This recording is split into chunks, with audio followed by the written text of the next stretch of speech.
नमस्कार किसान भाइयों।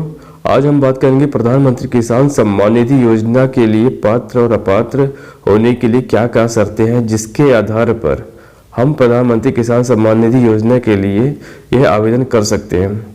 इस योजना के तहत किसान को वर्ष के 6,000 रुपया या फिर 4 महीने में 2,000 की किस्त, ये कुल मिलाकर वर्ष के 6,000 रुपये किसान को दिया जा रहा है। इसमें किसानों के मन में संदेह होता है कि इस योजना के तहत पति या पत्नी दोनों इस योजना का लाभ ले सकते हैं या नहीं। तो इसमें यह है कि पति और पत्नी दोनों पीएम किसान सम्मान निधि योजना का लाभ नहीं उठा सकते हैं। अगर कोई ऐसा करता है तो उसे फर्जी करार देते हुए सरकार द्वारा उसकी रिकवरी की जाएगी। इसके अलावा भी कई ऐसे प्रावधान जो किसानों को अपात्र बनाते हैं। किसान परिवार में अगर कोई टैक्स देता है तो उसमें पति पत्नी जो पिछले साल टैक्स भरा है उन्हें भी इस योजना का लाभ नहीं मिलेगा। दूसरी शर्त यह है कि अगर कोई किसान अपनी खेती की जमीन का इस्तेमाल कृषि कार्य में न कर दूसरे कार्य में कर रहा हो, ये दूसरे खेतों पर किसानी का काम तो करते हैं और खेत उनका नहीं है, ऐसे किसान भी इस योजना का लाभ उठाने के लिए हकदार नहीं है। यदि कोई किसान खेती कर रहा है लेकिन खेत उसके नाम ना होकर उसके पिता या दादा के नाम में है तो उन्हें भी इस योजना का लाभ नहीं मिलेगा।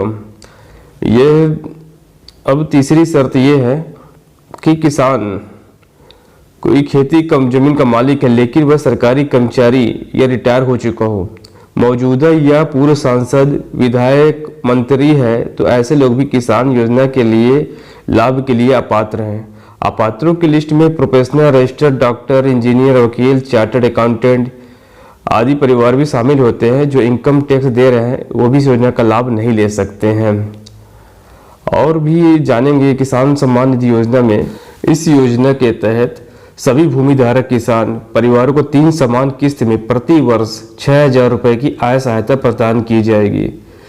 योजना के लिए परिवार की परिभाषा यह है कि पति, पत्नी और नाबालिग बच्चे जिनकी उम्र 18 वर्ष से कम है, यह सभी एक परिवार के रूप में जाने जाएंगे।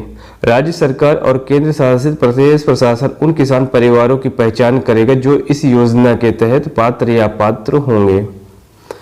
इसके साथ और वो पात्र नहीं होंगे जो सभी संस्थागत भूमि धारक हैं, जो कृषि के अलावा दूसरे कार्य में अपनी भूमि की पहचान रखते हैं, वो इसके लिए पात्र नहीं होंगे। दूसरा जो है, इसमें पूर्व में ये वर्तमान में किसी प्रकार के मंत्री या राज्य मंत्री, लोकसभा, राज्यसभा, राज्य विधानसभा और राज्य विधान परिषदों के पूर्व वर्तमान सदस्य, नगर निगमों के पूर्व और वर्तमान जिला पंचायतों के पूर्व और वर्तमान अध्यक्ष और केंद्र या राज्य सरकार के मंत्रालय, कार्यालयों, विभागों और इसकी क्षेत्रीय इकाइयों के सभी सेवारत या सेवानिवृत्त अधिकारी, कर्मचारी, केंद्रीय, राज्य सार्वजनिक उपक्रम और राज्य सरकार के तहत जुड़े कार्यालयों के सभी संस्थानों के साथ साथ निकायों के नियमित कर्मचारी, उनको इस योजना का लाभ नहीं मिलेगा।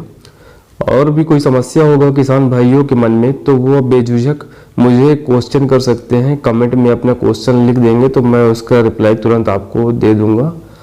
और इस YouTube चैनल को आप सब्सक्राइब कर लेंगे, साथ में बेल आइकन बटन को दबा लेंगे ताकि आपको कोई भी जानकारी कृषि संबंधित आपको तुरंत मिल सके। और मुख्य रूप से ये समझेंगे अपन कि जो 10,000 रुपये जो भी श्रेणी किसान जिनकी इनकम 10,000 रुपये से अधिक है उनको ये योजना का लाभ नहीं मिलेगा। धन्यवाद।